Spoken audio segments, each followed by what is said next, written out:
Hey family, it's Naisha and we're on with another video. I'm not sure how my camera looks right now, but we're going to get this message out. That's another story for another day or whatever. But watch the people that are around you. Watch the people that are in your ear. Watch the people who you are getting advice from. Because though some people are unconscious of it, some are very much well so conscious of what they're telling you or what the energy that they're giving off to you. And when I speak about energy, I mean the spirits that are operating in these people. So I come on.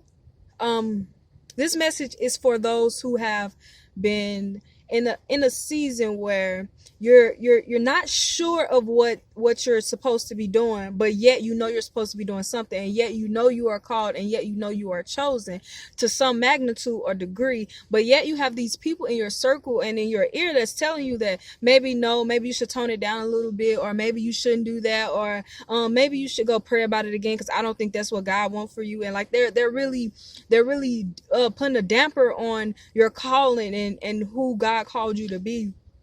And in this hour, it is very, very crucial, very, very crucial of the people that you are having around you, the music that you're listening to, the movies that you are watching, anything that is that you're feeding your eye gates, because the window to the soul is your eyes. So whatever you watch, whatever you listen to, these are the portals that these spirits enter through.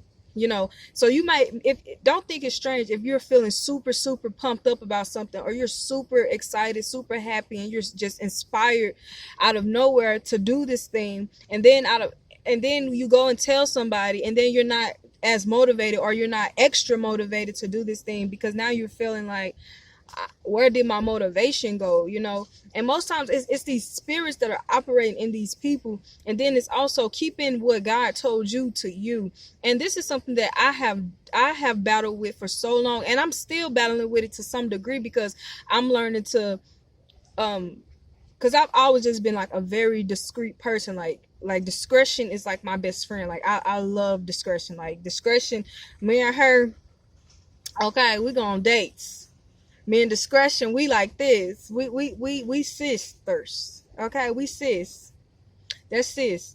But God has also revealed to me that some parts of my life that I was looking at as being discreet, or I was looking at as being having discretion, were moments that I needed to share with trusted individuals in order to put a praise on it, to put my faith on it, and to have those people in my corner that are praying for me, and that are also willing to go to bat with me, like when this warfare begins. Because let me tell you something, y'all. So I recently I'm not sorry, but I apologize. I recently got baptized, right? And it was something that stuck out to me before I got baptized. The He's not a minister. He's like, I guess you'll call him like the person that gets your morale going before you like step into such a huge step. And like he was there just basically giving us the rundown on things to expect. And I'm listening very intensively and everything. But the thing that stuck out the most to me, and I don't really remember anything else he said but this, he was like, don't be surprised at the warfare that comes behind what you're doing, because just don't be surprised. Like, and he said it just like that. Like he was gonna go into explaining, but he just said, just don't be surprised. He's like, don't let it. He said, think it not strange, and don't let it catch you off guard. So, after I got baptized, everything was great, grand. I was super sleepy, like the day of. Like I was super tired, but I, powered through and everything. But the warfare, like that I was thinking, like the warfare is not carnal. Like it is not carnal. It is not carnal warfare. Like this is literal spiritual warfare that is going on, and that is being fought every single day. See, we serve a God that neither sleeps nor slumbers, right?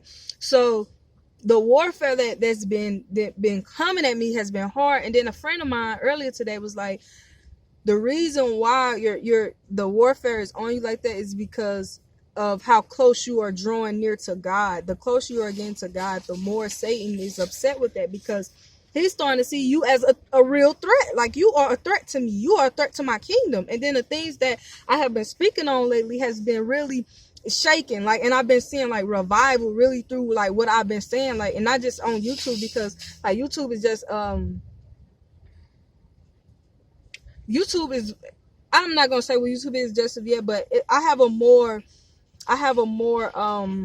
influence in person within my church community, within my friends, within my family. I have more of an influence because when I speak life, and that has been something that I prayed about, and then like when I began to experience this warfare, it's just been coming in forms that I have never thought of before. But think it not strange. That's why you have to be very vigilant in this time of the people that you're having around you. Like if you have somebody around you that's always negative, baby, you have to get rid of them. That you may love them and you may care for them very deeply, but nobody is worth what God has over your life. Nobody is worth that. Nobody is worth that. And I know we hear it a lot. Nobody is worth your peace. First of all, God, Jesus, he is the Prince of Peace. So he gives us peace. Like when we believe in him and we let him work into our life, his peace comes on to us, right?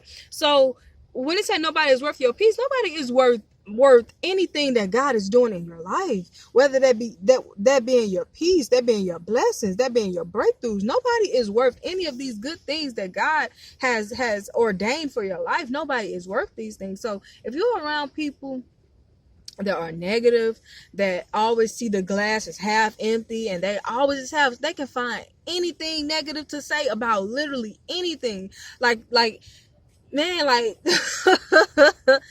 please get rid of these people. And this is definitely a word for me, but I also wanted to share this with people out there, because this is a right now word for everybody. Like whoever you have around you is who you will listen to and who you will be influenced by. That's why the Bible tells us that bad company corrupts good character, because whether I'm living morally or not, but I choose to still hang around the same people that I was participating in behaviors that I once was, and these people are not choosing to change, it won't be long until I'm the next person doing it, until I backslid, until I'm back into my old way of living.